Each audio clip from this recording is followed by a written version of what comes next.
hadda Hargeysa qaybteeda xalinta khilaafaadka iyo nabadda isla markaana ay ka soo qayb galeen wasiirada madaxtooyada wasiir ku-xigeenka wasaaradda arrimaha dibadda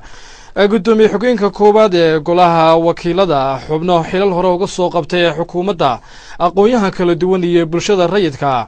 ugu horeyn gudoomiyaha jaamacadda Cabdi Xuseen Gaas iyo Aadan Xaaji Cali oo ah madaxa unuga xalinta khilaafaadka iyo nabadda ayaa faahfaahin ka bixiyay ujeedada shirkan oo ay ku tilmaameen wadatashi qaran oo ku aadan isla markaana diiradda lagu saarayo sidii guulo laga soo gaari lahaa shir kasta xukuumadda Soomaaliland ay ku hor fadhiisato dhigeeda Soomaaliya ee nujaarka nahay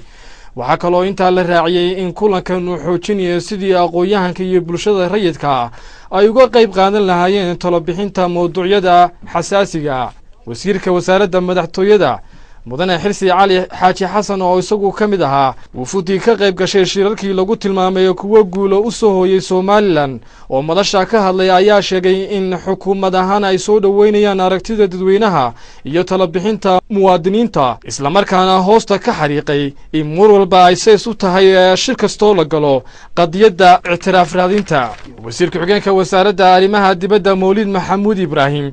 ayaa isna soo qaaday in marnaba dhinac loo dhaafin rabitaanka shacbiga xukuumaduna go'aankaasi qadarinayso gudoomiye xigeenka koobaad ee golaha wakiilada Baashe Maxamed Faarax ayaa xusay in golaha baarlamaanka indhaha ku hayeen wajiyada shirarkii ugu dambeeyay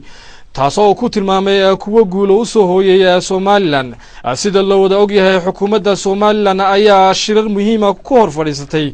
dhigeeda Soomaaliya shirar kala duwan oo ka qabsoomay London iyo Dubai iyo dalka